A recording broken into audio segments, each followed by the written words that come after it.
இப்போது நம்ம தலை அல்டிமேட் ஸ்டார் அஜித்குமார் பார்த்தீங்கன்னா விடாமுயற்சி ஷூட்டிங்கில் அஜர்பைஜானில் ரொம்ப வெறித்தனமாக நடிச்சிட்ருக்காரு. ஏன்னா இந்த படத்தை எப்படியாவது தீபாவளிக்கு கொண்டு வரணும் அப்படிங்கிற ஒரு கட்டாயம் தான். தீபாவளிக்கு ரிலீஸ் ஆகுதோ இல்லையோ, ஆனால் தீபாவளியை டார்கெட் பண்ணி இந்த படத்தோட ஷூட்டிங்கை முடிச்சே ஆகணும் அப்படின்னு தான் வெறியொண்டு வேலை பார்த்துட்டு இருக்காங்க. இன்னொரு பக்கம் பார்த்தீங்கன்னா அஜித் அவர்கள் இப்போ விடாமுயற்சி படத்தை நடித்தாதான் இந்த ஷெடியூலை மிஸ் பண்ணால் அப்புறம் அவர் குட் பேட் அகலுக்கு வந்துவார். பொங்கல் வரையும் அவர் பிஸி, ஏன்னா அந்த படம் பொங்கல் தான் ரிலீஸு. ஸோ அப்படி இருக்கும்போது விடாமுயற்சியை வெறியொண்டு வேலை பார்த்து இந்த படத்தை முடிச்சாகன்னு வேலை பார்த்துட்டு இருக்காரு மகிழ் திருமணி. இது ஒரு பக்கம். இப்போ யாருமே எதிர்பார்க்காத மாதிரி குட் பேட் அக்லி இந்த படத்தோட ஒரு அப்டேட்டை விட்டுருக்காங்க.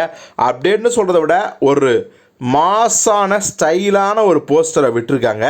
இந்த போஸ்டரை பார்க்கும்போதே நமக்கு வந்து பார்த்திங்கன்னா வெங்கட் பிரபுவோட மங்காத்தா படத்தை இன்ஸ்பிரேஷனாக எடுத்து தான் இந்த போஸ்டரை விட்டுருப்பாங்களோ அப்படின்னு தோணுது. ஆனால் மங்காத்தா அளவுக்கு மாசாக இருக்கானா இல்லை அப்படிங்கிறதா ஒரு கசப்பான உண்மை. ஆக்சுவலி பார்த்தீங்கன்னா அந்த போஸ்டரில் வந்து அஜித் அவர்கள் வந்து கையை வந்து பார்த்தீங்கன்னா நாக்கம் அடித்து கை விரல்களில் மடித்து ரொம்ப ஸ்டைலாக கெத்தாக அவர் வந்து ஸ்டில்ல விட்டுருக்காரு.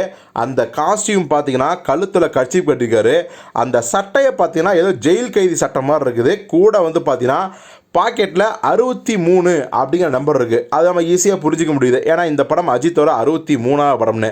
இன்னொரு பக்கம் பார்த்தீங்கன்னா அஜித் போஸ்டருக்கு மேலே காட் பிளஸ் யூ மாமே அப்படின்னு அஜித்துக்கே உரிய அந்த ஒரு தொனியில் தான் அந்த போஸ்டரில் வந்து எழுதியிருக்காங்க. ஸோ வழக்கம் போல் சைடில் வந்து இந்த படம் பொங்கலுக்கு ரிலீஸ் 2025 அப்படின்னு திரும்ப அதை வந்து ஊர்ஜிதப்படுத்திருக்காங்க. ஸோ அஜித்தோட இந்த போஸ்டரில் பார்த்தீங்கன்னா அஜித்தோட அந்த கை மடக்கியிருக்காரு பார்த்தீங்களா, அதில் வந்து ஒரு பெரிய பாம்பு இருக்குது. பின்னாடி வழக்கம் போல் ஏகப்பட்ட கன்ஸு ஃபயராக இருக்குது. ஸோ இந்த போஸ்டர் எப்படி இருக்குது, ரசிகர்களுக்கு பிடிச்சிருக்கா?